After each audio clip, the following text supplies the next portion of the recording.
Salut! Bine ai revenit la Renăscut, podcastul despre burnout. Sunt Corina Chirileasa, psiholog clinician și coach.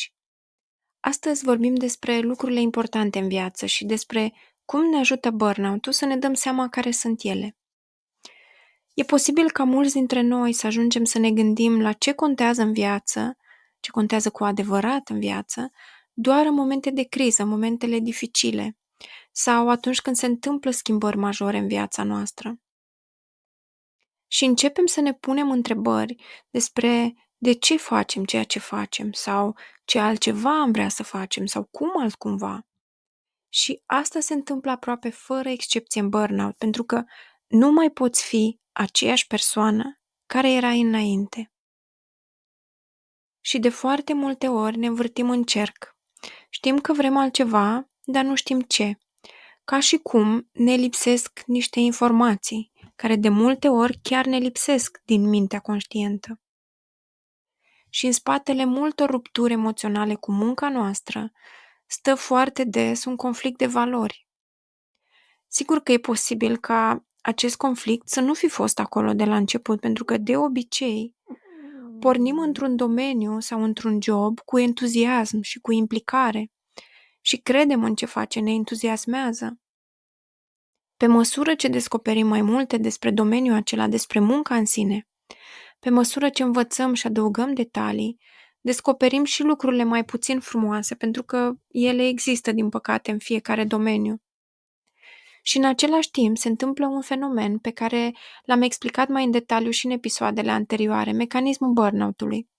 Suntem expuși la stresori în muncă și sunt foarte mulți, îi spun aici doar pe scurt. Sunt 6 categorii de stresori în muncă, fiecare din categoriile astea are și subcategorii. Caracteristicile postului de lucru, rolurile profesionale, relații interpersonale, evoluția carierei și relația familie-muncă. Și poate că vrei să asculți sau să reasculți episodul 3, unde vorbesc mai pe larg despre stresorii aceștia. Te poate ajuta să îi găsești în munca ta și să elimini și cursul meu online înregistrat Stresul Ascuns, pe care îl găsești la cursuri.renăscut.ro. Ei, noi suntem expuși la stresorii ăștia ani de zile, fără să ne dăm seama de ei și fără să știm ca să eliminăm, iar asta ne produce o reacție de stres pe termen lung, stres cronic. Practic ne epuizează corpul și mintea. Și așa apare epuizarea emoțională, e una din fațetele burnout-ului. Iar în timp, ca reacție, ne detașăm de muncă, e o reacție de apărare, e normală. Și așa apare detașarea, apare cinismul, care e specific burnout-ului. Și aici voiam să ajung, pornind de la valori. Când suntem detașați și cinici în munca noastră, avem tendința să vedem doar lucrurile negative legate de job sau de muncă sau de domeniu. E posibil ca în viața reală să se fi și schimbat foarte multe față de când am început să lucrăm, pentru că până la urmă societatea evoluează mereu într-o direcție sau alta, că e spre bine sau că e spre rău. Dar e posibil și ca lucrurile să stea fix la fel cum stăteau când am început noi, doar că ce s-a schimbat e perspectiva noastră. Iar schimbarea asta de perspectivă, care este absolut normală, pentru că până la urmă arată evoluția noastră, arată creșterea noastră. Schimbarea asta este accelerată de burnout, de cinismul specific care poate apărea când suntem epuizați. Și în același timp să facem lucruri care nu mai sunt în acord cu noi, duce la o pierdere accelerată de energie și asta intensifică burnout-ul, e ca un cerc vicios.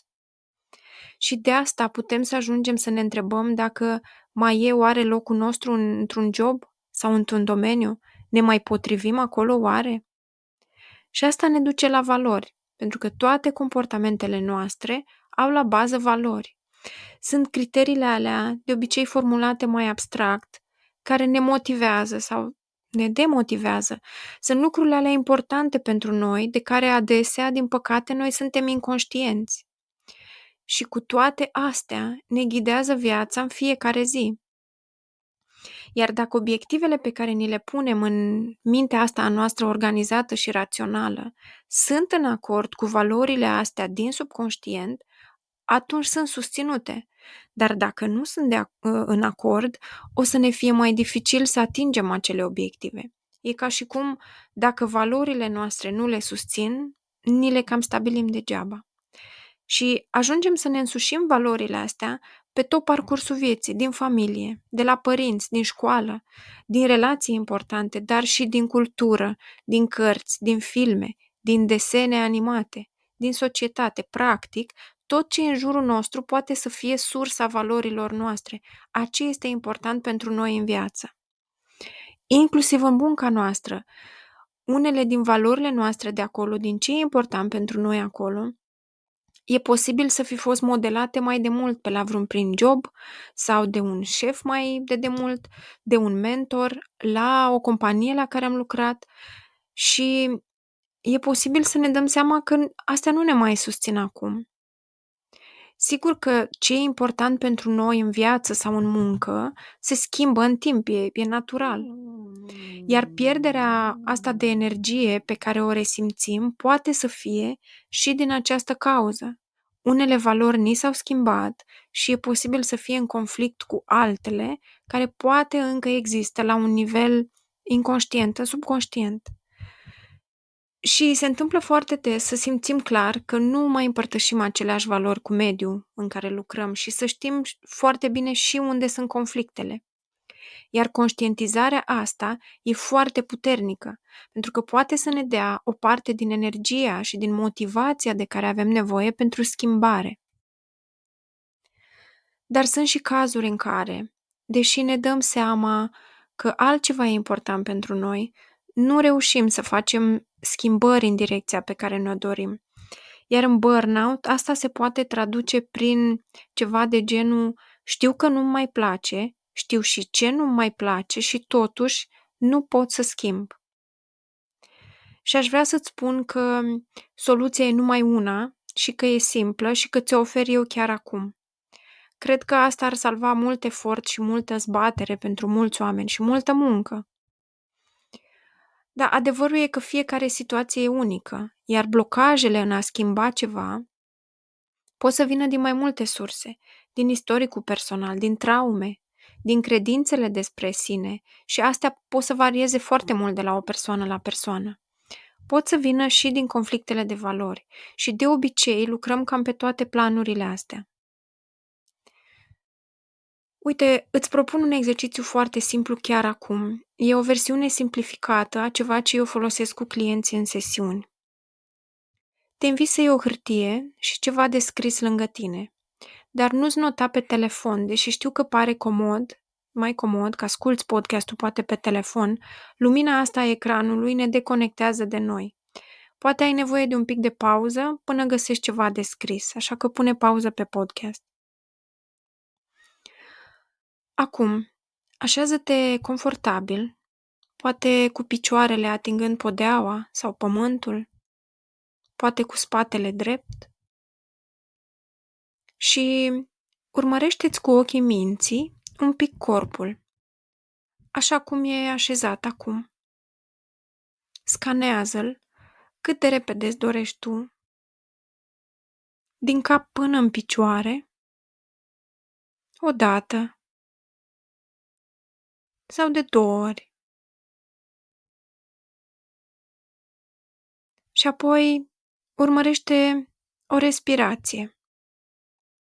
Un inspir și un expir, tot așa, cu ochii minții. Și urmărește-o și pe a doua. Inspir și expir.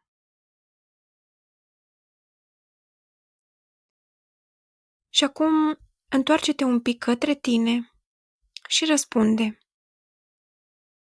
ce e important pentru tine în muncă?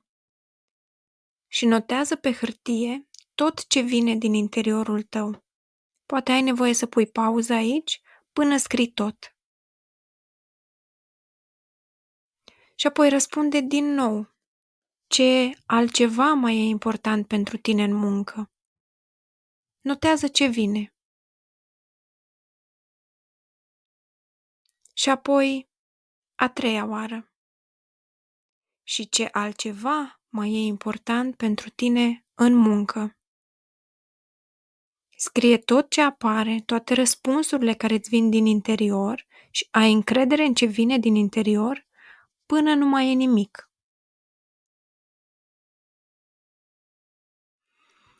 Iar acum te rog să-ți amintești un eveniment în care erai complet motivat la muncă și să fie ceva specific. Îți amintești un eveniment? Primește tot ce vine din interior și dacă ai nevoie să pui un pic de pauză până îți amintești un eveniment specific, fă asta. Și amintindu-ți acel eveniment acum, care a fost ultimul lucru pe care l-ai simțit chiar înainte să fii complet motivat? Ultimul lucru pe care l-ai simțit. E posibil să vină aici chiar o emoție sau să fie un gând, un detaliu, o idee. Și atunci întreabă-te, ce e important pentru tine în legătură cu asta? Și dacă nu e deja pe lista pe care ai scris-o mai devreme, adaugă. Apoi, amintește-ți un alt eveniment în care ai fost complet motivat în context de muncă și întreabă-te din nou, care a fost ultimul lucru pe care l-ai simțit chiar înainte să fii complet motivat? Și repetă pasul acesta până ajungi la cuvinte sau la valori care există deja pe lista ta. Și acum, uită-te la lista pe care ai scris-o. Care te atrage cel mai mult? Alege rapid și notează unul lângă acel cuvânt care te atrage cel mai mult. Și apoi, care e următorul care te atrage? Marchează cu 2, tot la fel de rapid, și mergi tot așa până ajungi la cel mult 10. Și acum, uitându-te la toată lista asta, există aici valori pe care nu te așteptai să le vezi? Sau pe care de fapt nu ți le-ai dori? Sunt lucruri care pentru tine se cam bat cap în cap în lista asta? Sau sunt valori care în mod ciudat lipsesc, deși tu ai vrea să fie importante pentru tine? Ce afli de aici? De ce anume îți dai seama? Eu sper să te ajute partea asta de conștientizare a valorilor din munca ta și sper să te ajute episodul de astăzi să-ți clarifici poate un pic mai bine imaginea de ansamblu. Iar noi ne reauzim în episodul viitor și până atunci rămâi cu bine!